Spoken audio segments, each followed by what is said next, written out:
44. This story is part of the பேருந்தில் காட்டெருமைக்கு கிடைத்த பசுவும் கன்றும் சீரீஸ். வணக்கம் தமிழ்காமவெறி வாசகர்களே, இந்த கதையின் முதல் பக்கத்துக்கு நல்ல வரவேற்பு கொடுத்தீங்க, ரொம்ப நன்றி. இக்கதையின் முதல் பாகத்தை படித்துவிட்டு இந்த இரண்டாவது பாகத்தை தொடர்ந்து படியுங்கள். வாங்க கதைக்குள் செல்வோம். சிறிது நேரத்தில் பேருந்து திருவள்ளூர் வந்தடைந்தது. பேருந்திலிருந்து சில பயணிகள் இறங்கினர், சில பயணிகள் ஏறினர். ஆனால் கூட்டம் அப்படியேதான் இருந்தது. தாத்தாவும் இறங்கிவிட்டார். அந்த இருக்கையில் நான் அமர்ந்து குழந்தையை மடிமேல் வைத்துக்கொண்டேன். பெற்றோர்கள் இருவரும் ரொம்ப தேங்க்ஸ் என்றார்கள். பரவால்ல அக்கா, இதுக்கு எதுக்கு தேங்க்ஸ் சொல்றீங்க என்று குழந்தையின் தாயிடம் கூறினேன். நான் குழந்தையிடம் உன் பெயர் என்னவென்று கேட்டேன்.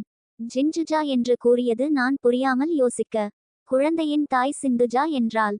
ஓ அப்படியா என்று சிரித்தேன். குழந்தையின் தாய் உங்கள் பெயர் என்னவென்று கேட்டால் சுனிதா என்று பதிலளித்தேன். நான் உங்கள் பெயர் என்ன கேட்க அவள் மஞ்சுளா என்றாள். அப்படியே கொஞ்சம் தெனாவட்டா அவரை பார்த்தேன். அருண் என்று அறிமுகம் செய்து கொண்டார். மஞ்சுளா நான் நின்ற இடத்தில் நின்று கொண்டாள். அருண் எங்கள் சீட்டுக்கு நேராக நின்றார். இவர்கள் என்ன செய்கிறார்கள் என்று திரும்பினேன். பார்த்தால் முத்துசாரும் அம்மாவும் உண்மையிலேயே தூங்கிக் கொண்டிருந்தனர். ஒரு விதத்தில் அதுவும் நல்லதுதான். ஏனால் அம்மா தூங்காமலிருந்தால் அவள் பக்கத்தில் உட்காரு என்று பொய்யாக வாய்ச்சொல்லில் சொல்லிருப்பாள். எனக்கும் இவர்கள் இருவரையும் பிரித்து உட்கார விருப்பமில்லை. Because she is more deserving than me to taste him. அது மட்டும் இல்லாமல் இந்த இடதுபக்க சீட்டில் உட்கார்ந்து இருப்பதனால் நான் முத்து சாரை என்ன செய்கிறேன் என்று அம்மாவால் பார்க்க முடியாது. நான் அங்கு உட்காருவதால் அம்மாவும் தைரியமாக தன் உடம்பை முத்து சார்க்கு கொடுக்க ஆர்வம் காட்டுவாள். அதேபோல் முத்துசாரும் தைரியமாக அம்மாவின் அங்கங்கள் தொட்டு தடவி பிசைந்து விளையாடுவார். பின்பு சீட்டினில் சாய்ந்து உட்கார்ந்தேன். குழந்தையையும் என் இடது தொடையில் வைத்து மார்பில் சாய்த்து கொண்டேன். அருண் குழந்தையிடம் விளையாட்டு காட்டிக் கொண்டிருந்தார். அதே சமயம் அவருடைய சுன்னி என் தோளில் பட்டும் படாமல் உரசி கொண்டிருந்தது. முத்துசார் என்னை எப்படி தொட வைப்பது என்று யோசித்து கொண்டிருந்தேன்.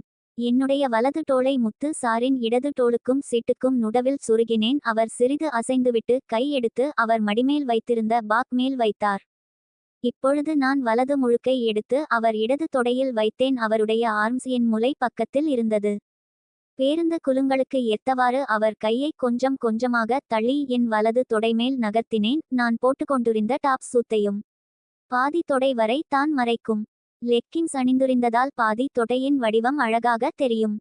அவரின் முழங்கை என் தொடைமேல் ஊன வைத்து ஆர்ம்ஸ் என் முலை மேல் படும்படி அழுத்தினேன்.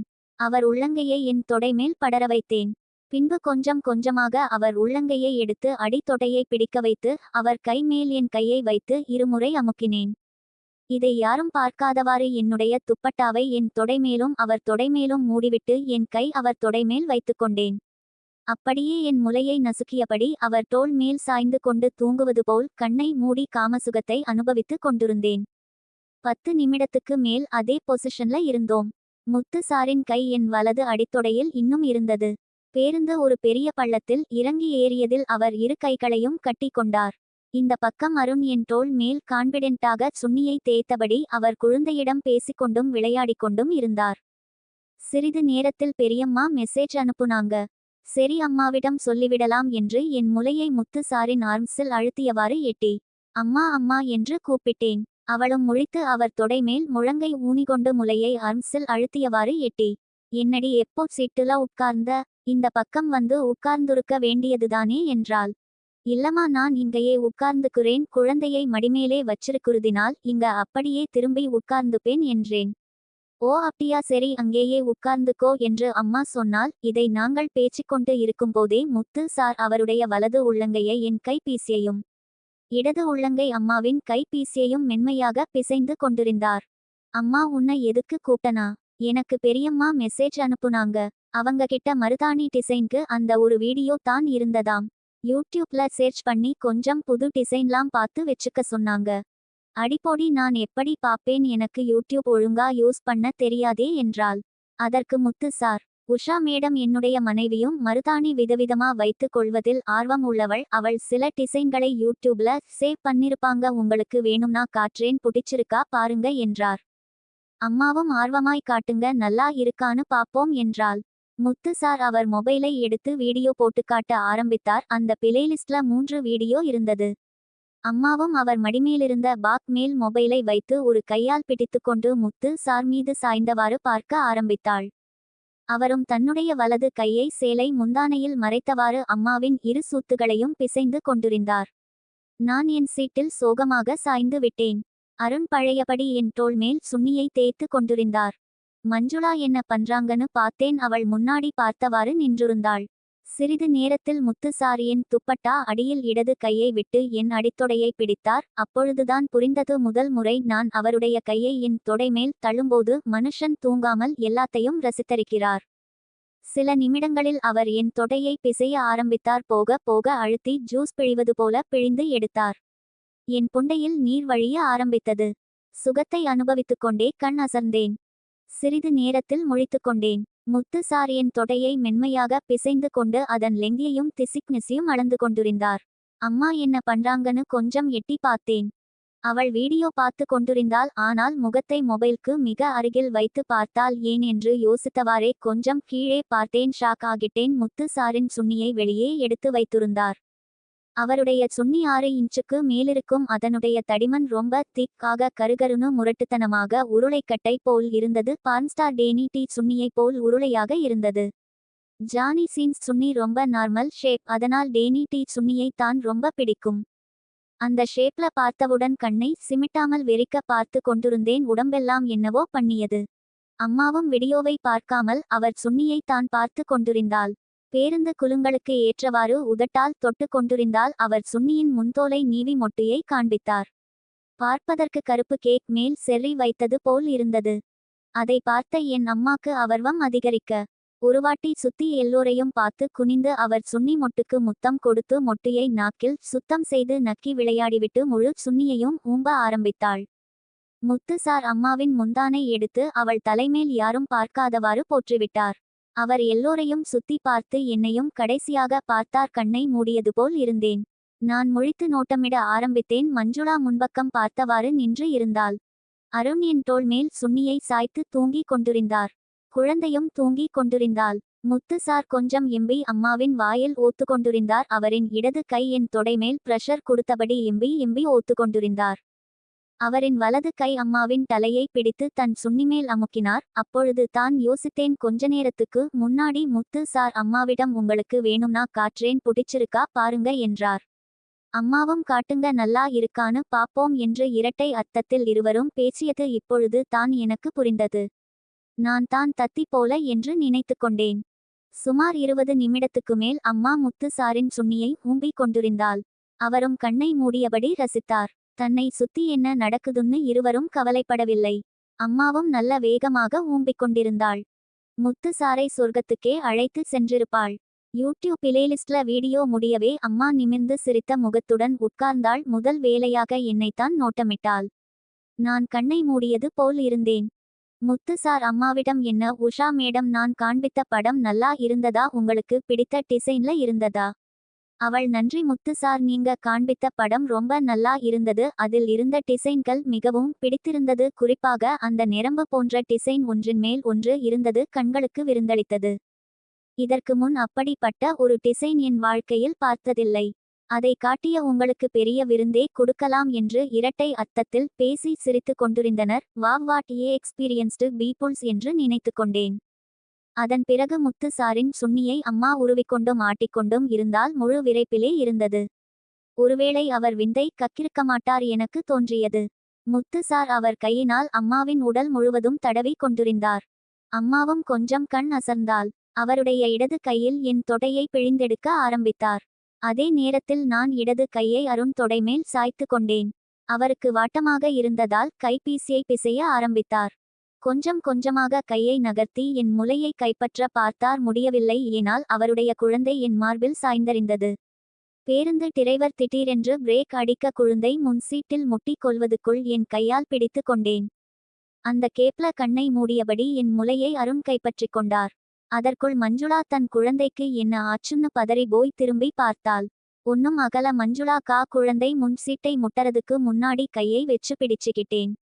பயப்படாதீங்க என்று சொல்லிக்கொண்டே துப்பட்டாவை எடுத்து அவர் கை இருக்கும் இடத்தை மறைத்து கொண்டேன்.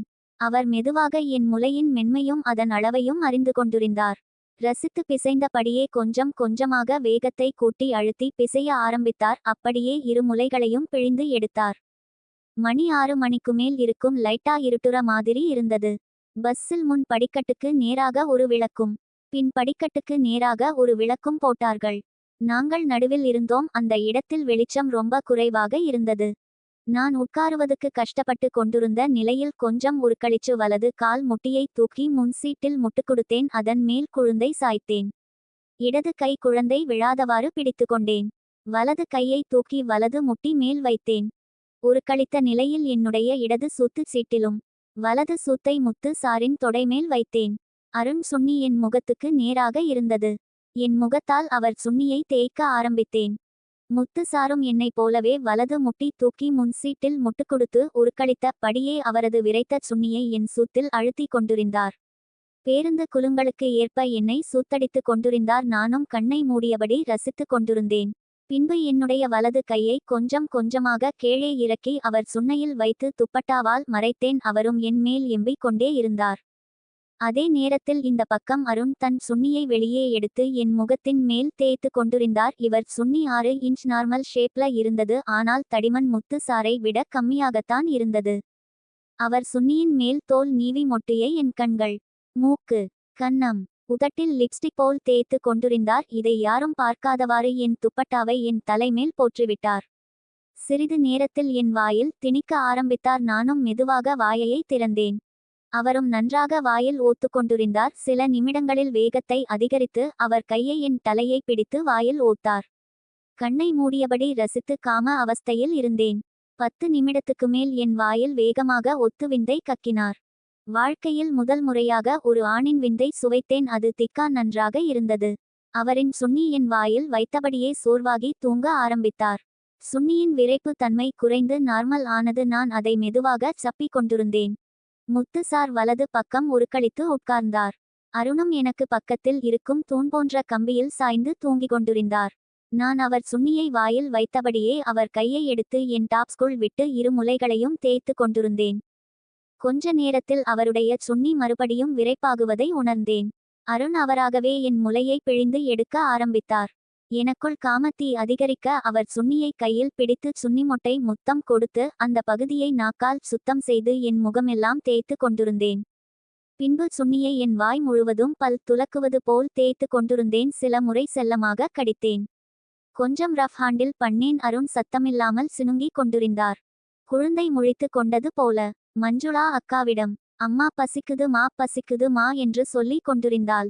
நானும் அருணும் நல்ல பொசிஷன்ல இருந்தோம். அதனால் தூங்குவது போல் கண்ணை மூடியபடி இருந்தோம். இந்த சத்தத்தை கேட்ட என் அம்மா என்னுடைய ஹாண்ட்பாக்ல இருந்த பிஸ்கட் பாக்கெட் ஒன்று எடுத்து மஞ்சுளாவிடம் கொடுத்து, இன்னும் கொஞ்ச நேரத்துல பேருந்து சாப்பிடுவரத்துக்கு எப்படியும் நிறுத்துவார்கள். இந்த பிஸ்கட் பிரிச்சு குழந்தைக்கு சாப்பிட கொடு, பசி கொஞ்சம் அடங்கும் என்றாள். பிறகு அம்மா என்னை பார்த்துட்டு முத்துசாரை பார்த்தாள். அவர் இடது கால் முட்டி முன் சீட்டில் வைத்தவாறு வலது பக்கம் உருக்களித்து உட்கார்ந்து இருந்தார். அதற்கு ஏற்றவாறு இவளும் இடது முட்டி முன் சீட்டில் சாய்து உருக்களித்து இடது சூத்து பந்தை முத்து சாரின் தொடைமேலும் சுன்னி மேல் உரசுவது போல் தூக்கி வைத்துவிட்டு முத்து சார் மேல் உடம்பை சாய்த்து கொண்டாள். அவரின் முகம் அம்மாவின் முதுகில் படர்ந்தது. அவருடைய ஒரு கை எடுத்து முலையை பிடிக்க வைத்து மறு கையை வயிற்று பகுதியை பிடிக்க வைத்து முத்து சார் அவளை கட்டி அணைக்கும்படி இறுக்கிக் கொண்டாள். அவளின் சேலையால் இருவரின் தொடைகள், அவர் உடம்பு, முதுகு வரை மறைத்தாள். கிட்டத்தட்ட அவர் மேல் தான் உட்கார்ந்தாள். சிறிது நேரத்தில் அம்மாவின் மென்மையை உணர்ந்த முத்துசார் ஒரு முறை இந்த பக்கம் பார்த்துவிட்டு அம்மாவை இறுக்கி பேருந்து குலுங்களுக்கு ஏற்ப மெதுவாக சூத்தடித்த படியே அவளின் முலையையும் இடுப்பையும் பிழிந்து எடுத்து அம்மாவின் முதுகை மென்மையாக கடித்து கொண்டிருந்தார். சில நிமிடத்தில் வேகத்தை கூட்டி சூத்தடிக்க ஆரம்பித்தார். பேருந்து அந்த நேரத்தில் திருத்தணி பைபாஸ் ஸ்டாப்பிங் வந்தடைந்தது.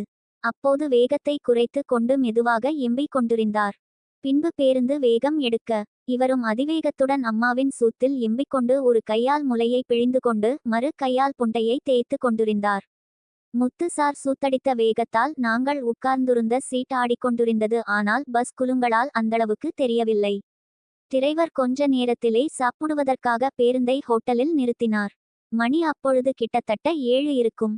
இக்கதையின் தொடர்ச்சி அடுத்த பக்கத்தில் பார்ப்போம்.